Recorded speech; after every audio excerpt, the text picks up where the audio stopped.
Terdakwa kasus dugaan pembunuhan berencana Putri Chandrawati menyampaikan belasungkawa di hadapan ayah dan ibu Nofriansah Yosua Huta Barat, Samuel Huta Barat dan Rosti Simanjuntak dalam sidang pemeriksaan saksi di Pengadilan Negeri Jakarta Selatan Selasa tadi.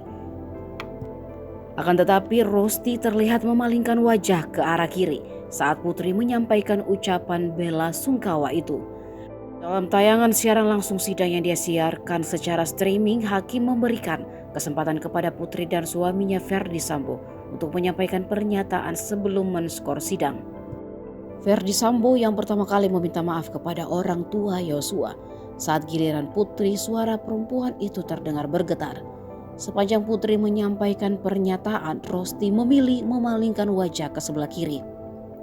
Adapun pandangan ayah mendiang Yosua tertunduk. Keduanya duduk bersebelahan saat memberikan keterangan di dalam persidangan. Setelah menyampaikan pernyataan itu, Rosti terlihat menoleh ke arah Putri yang duduk diapit oleh tim kuasa hukumnya. Tidak lama Rosti menoleh kembali ke arah Putri. Setelah itu dia kembali lagi memalingkan wajah ke arah kiri. Rosti yang nyaris sepanjang sidang menangis mengambil selembar tisu yang sudah disiapkan saat mendengar pernyataan Putri itu.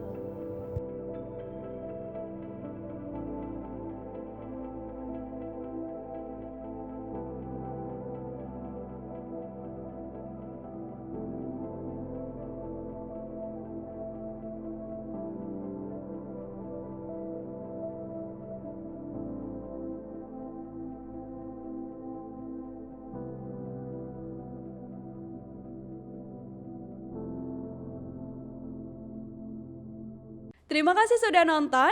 Jangan lupa like, subscribe, dan share ya.